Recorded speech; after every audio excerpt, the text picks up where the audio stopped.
Buenas, buenas. Bueno, el otro día, hablando con una persona con la cual hacemos acompañamiento espiritual y de meditación, eh, salió el tema sobre cómo nos apegamos a nuestra historia, ¿no? Y a mí esto me hizo acordar a la película Memento, que es una película de un director muy conocido, una de las primeras películas de Christopher Nolan, y es una película espectacular. El tema es que para explicar esto voy a tener que dar spoilers, ¿sí? Así que, bueno, si no vieron la película y la quieren ver, dejen el video para después, vean la película que no se van a arrepentir. Resulta que la película es de una persona a la cual recibió un ataque, ¿no? Sufrió un ataque. En ese ataque muere su mujer y él queda a partir de un golpe que recibe en la cabeza, queda con una amnesia, pero una amnesia de corto plazo. ¿Sí? Él los recuerdos anteriores al ataque los tiene todos, pero no puede crear nuevos recuerdos. Solo funciona, creo que unos 5 minutos, una cosa así, es como que se resetea a ese momento, ¿sí? Entonces, él no solo para continuar viviendo, sino para eh, llevar a cabo lo que es su misión en ese momento, que es la de vengarse del atacante, él lo que hace es tatuarse información en el cuerpo. ¿Sí? Entonces él va investigando a ver qué es lo que sucedió, por qué lo atacaron, quién lo atacó, y toda esa información se la va tatuando en el cuerpo. ¿Sí? Porque de esa manera, una vez que pierda la memoria, va a poder eh, mirar lo que tiene en su cuerpo y poder seguir las pistas para poder atrapar al atacante, ¿no?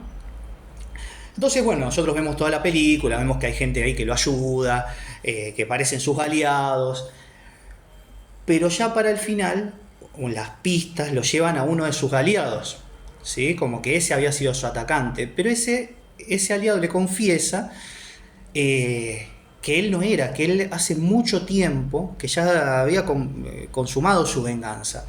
¿Sí? Que él lo único que estaba haciendo y las otras personas a las que conocía era aprovecharse de él para hacer trabajitos, para hacer cosas que le servían, porque sabían que él estaba ciego en su venganza y que lo único que hacía era buscar y buscar y buscar, y ya esa venganza había acabado. Entonces ellos aprovechaban esa sed de venganza para llevarlas a su propio beneficio, ¿no? Cuando él escucha este relato y se da cuenta que es verdadero, se da cuenta que él ya consumó su venganza, él la decisión que toma en ese momento en donde se da cuenta de que ya no tiene más misión es la de matar a su aliado y tatuarse una nueva pista, ¿sí? Entonces, él sabe que se está autoengañando, sabe que está perpetuando su búsqueda. ¿Sí? En algún punto él decide olvidarse conscientemente para poder continuar con esa misión, ese objetivo que le da una sensación de identidad, le da una sensación de sí mismo, de que él está buscando algo, de que lo que está haciendo es algo válido. ¿Sí? ¿Y qué es sin eso? ¿Qué es él sin esa búsqueda? ¿Sí? Hay una parte de sí mismo, una parte de su historia a la cual él está absolutamente identificado, y a pesar de que es una historia que es una historia sufriente, que es una historia de herida, una historia de dolor, él continúa reforzándola, reciclándola constantemente. ¿Sí? Entonces me parecía una metáfora espectacular para mostrar cómo nosotros hacemos lo mismo, porque todo las experiencias que nosotros hemos vivido, que en algún punto nos dejan un impacto no solo emocional, ¿sí? Como pasó con esta persona de la película, el protagonista de la película, sino también como algo identitario, muchas veces simplemente una narrativa identitaria, como por ejemplo, no sé, si mi papá cuando era chico me decía en esta casa somos todo de Boca, ¿sí? Ya hay algo que me hace sentir que yo soy eso, que yo soy parte de eso, que yo pertenezco a algo. ¿Sí? Y esa narrativa identitaria yo la voy a defender, porque siento que es mía, siento que me describe a mí. ¿Sí? Eh, parte de mi identidad está volcada en ella.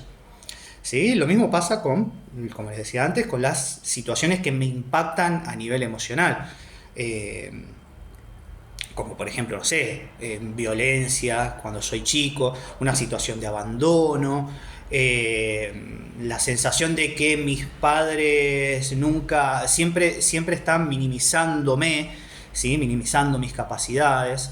Todo ese tipo de cosas que me van dejando un impacto emocional hacen que yo me apegue identitariamente a una narrativa, ¿sí?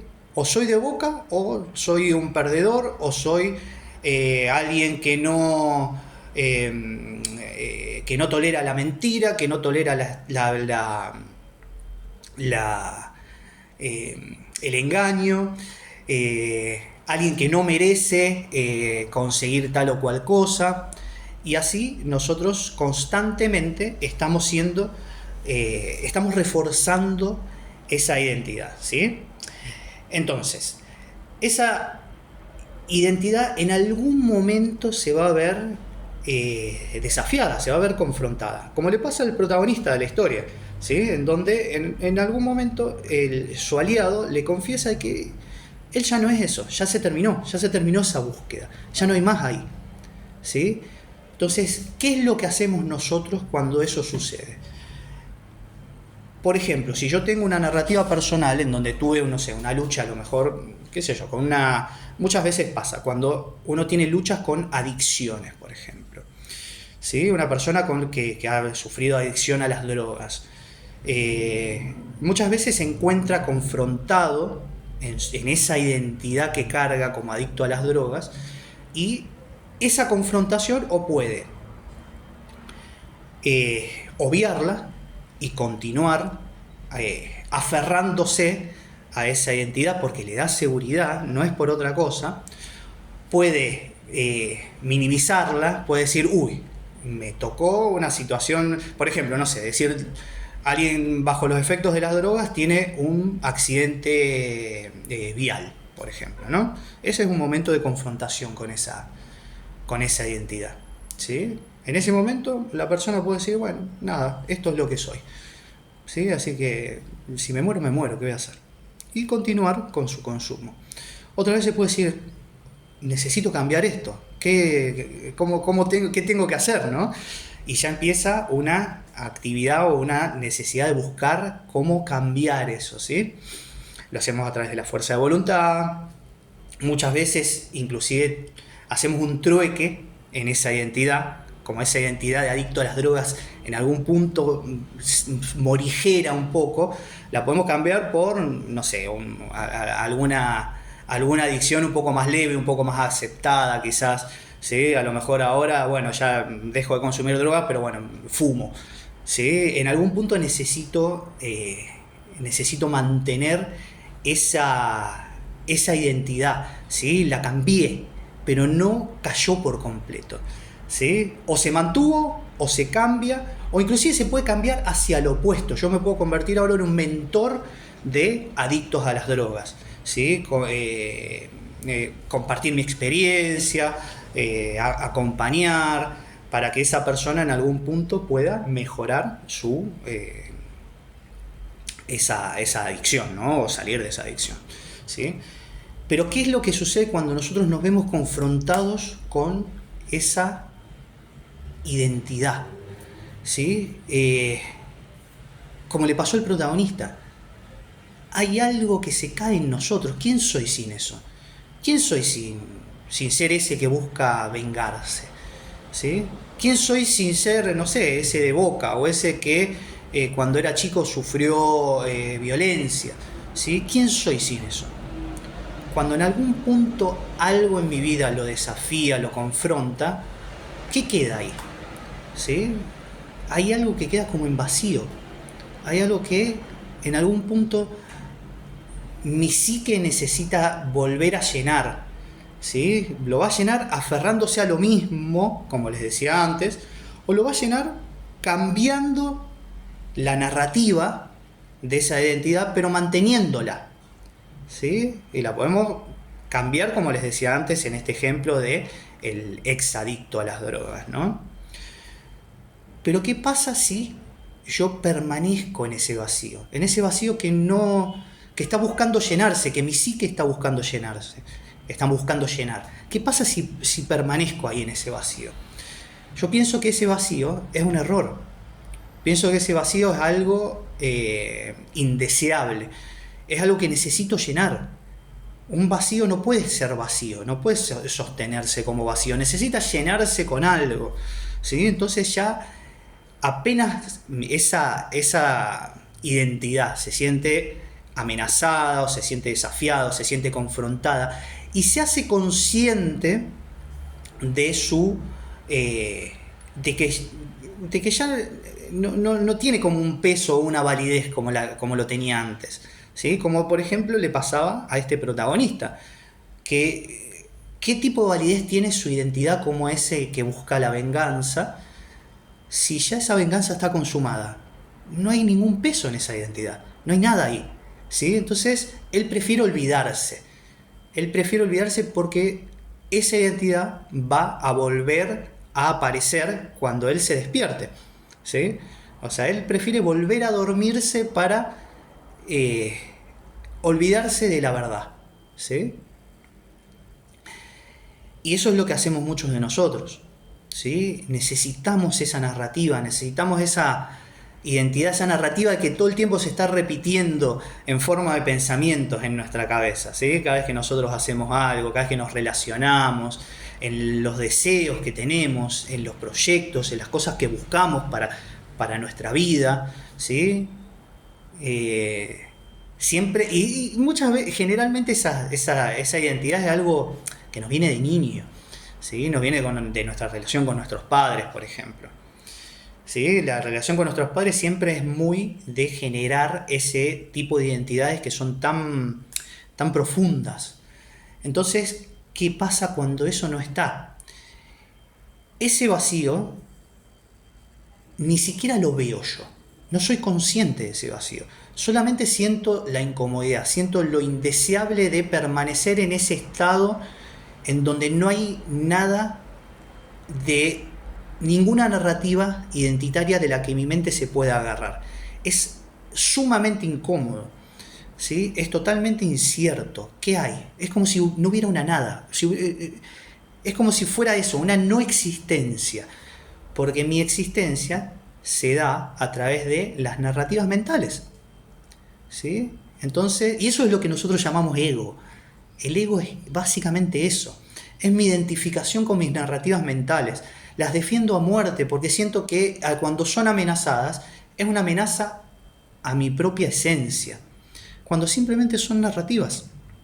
Esas narrativas son flexibles y pueden cambiar y de hecho necesitan cambiar.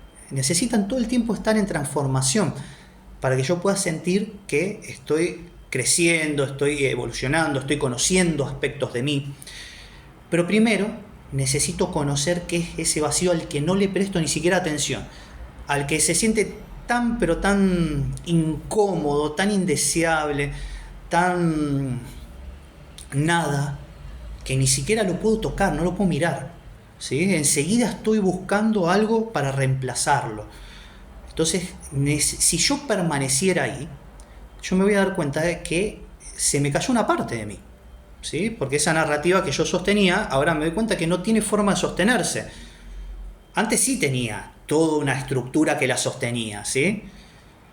Como por ejemplo esta persona, él tenía el recuerdo de haber sido atacado y de haber perdido a su esposa en ese ataque y haber sido herido gravemente, ¿no? Entonces esa narrativa identitaria tenía toda una historia que la sostenía, ¿sí? Pero ¿qué pasa cuando toda esa historia ya no la puede sostener?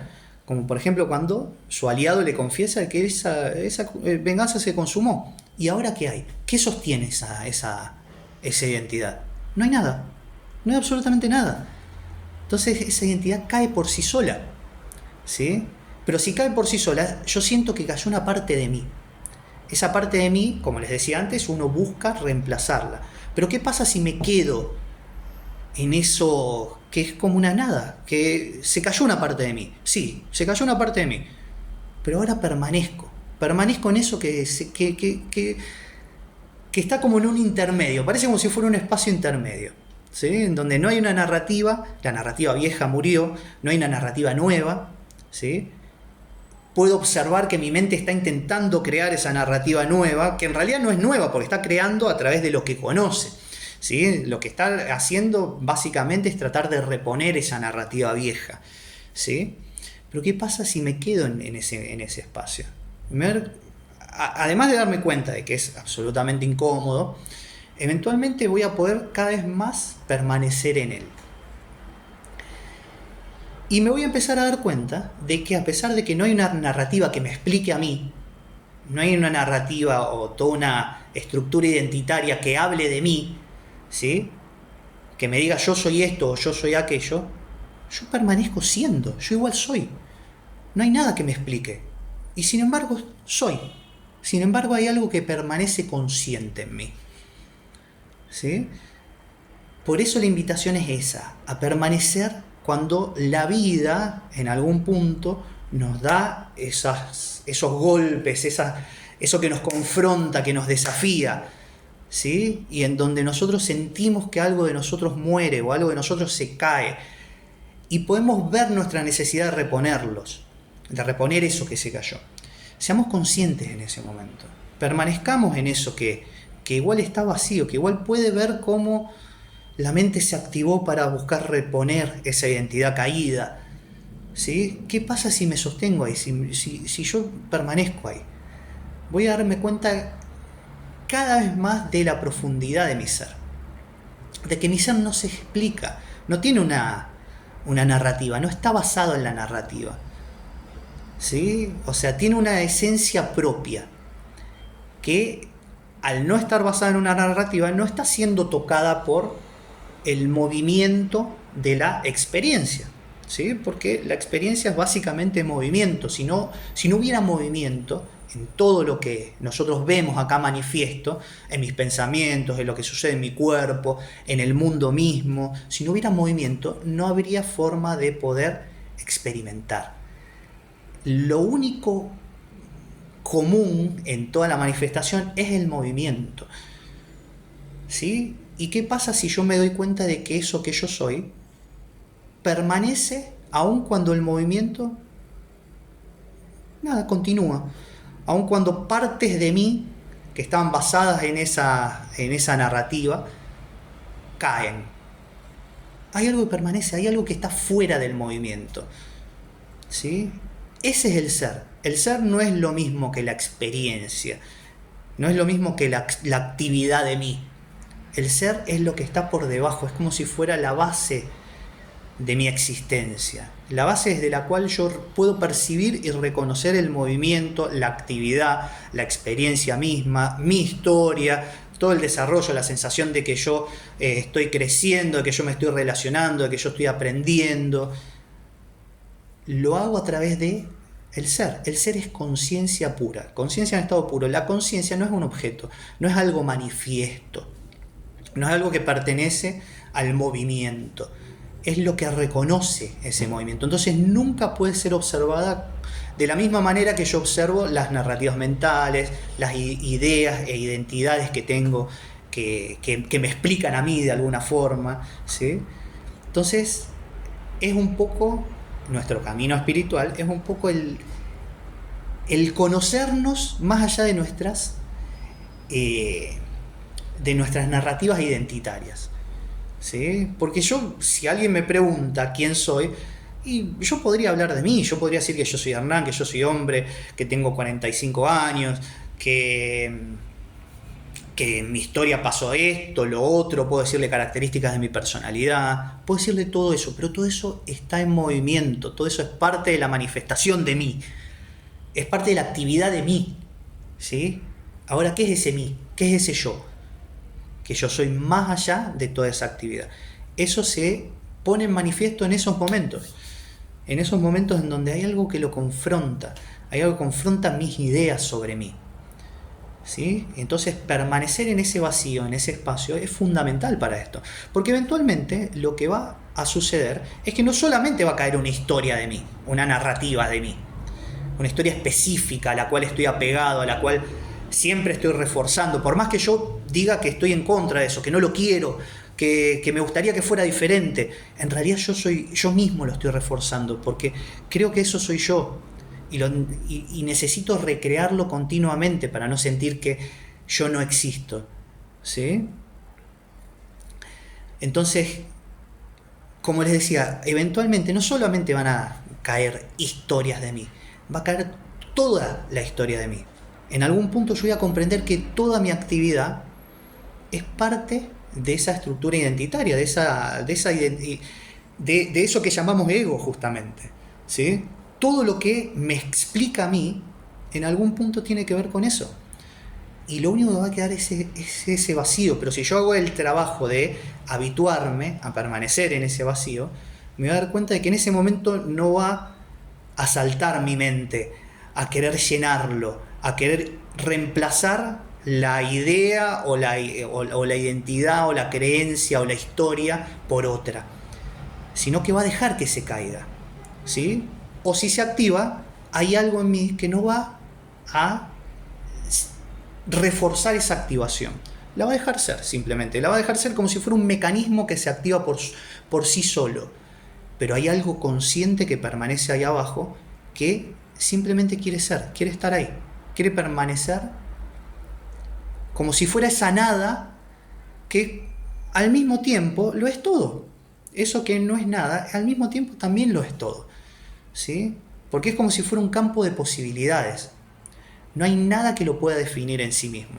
Y yo lo puedo conocer en cada momento, ¿sí? Pero esos momentos así donde hay una confrontación es un momento en donde verdaderamente yo puedo permanecer ahí, aprender a permanecer ahí, ¿sí? De hecho, la meditación misma, lo que nosotros hacemos no es buscar sentirnos en paz, ¿sí? Porque esa es una experiencia para esa identidad de la que hablábamos antes, ¿sí? Lo que yo busco, lo que buscamos en la meditación, una meditación verdaderamente profunda, es ser, permanecer en el vacío, darme cuenta de que todo en mí se está moviendo, de que hay pensamientos, de que hay sensaciones físicas, de que mis sentidos captan la información del mundo, pero que hay algo que está siendo consciente de eso y no está definido ni condicionado por nada de eso, ¿sí? Entonces parece como que todo eso estuviera moviéndose dentro de ese espacio consciente, ¿sí? Cuando antes yo era eso que se estaba moviendo, ahora soy ese espacio consciente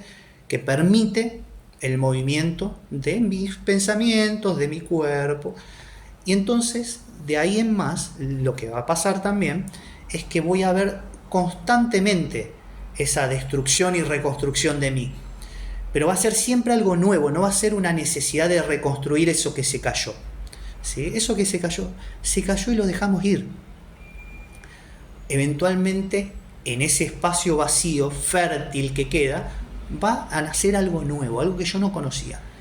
Y es así como yo voy a empezar a experimentarme fresco, continuamente, cada vez, siempre viendo espacios nuevos, aspectos nuevos de mí, ¿sí? Inclusive sorprendiéndome de capacidades que no conocía en mí mismo, ¿sí? Y eso es natural en el ser humano. Lo que no nos permite eso, nuestra necesidad de sostener nuestras estructuras, ¿sí? Pero cuando nos conocemos verdaderamente, sabemos que somos ese espacio consciente, por debajo de ellas, podemos ver cómo ellas están en constante movimiento, caen, mueren, quedan atrás, surge una nueva, experimento a través de ella, esa también va a tener su vida, ¿sí? Va a tener una duración, va a terminar muriendo, va a dar paso a una nueva, y así continuamente, no va a haber un apego a alguna específica, ¿sí? No me voy a querer quedar siendo tal cosa, ¿sí? Me voy a dar cuenta de que yo soy todas ellas, y al mismo tiempo ninguna de ellas me define, ¿sí? Así que bueno, esa es lo que quería compartir hoy. Así que bueno, vean Memento, disculpen por el spoiler, pero bueno, se los dije al principio, si la querían ver, mírenla, pues es una gran película y me parece que explica muy bien esto que quería transmitir. Un abrazo grande.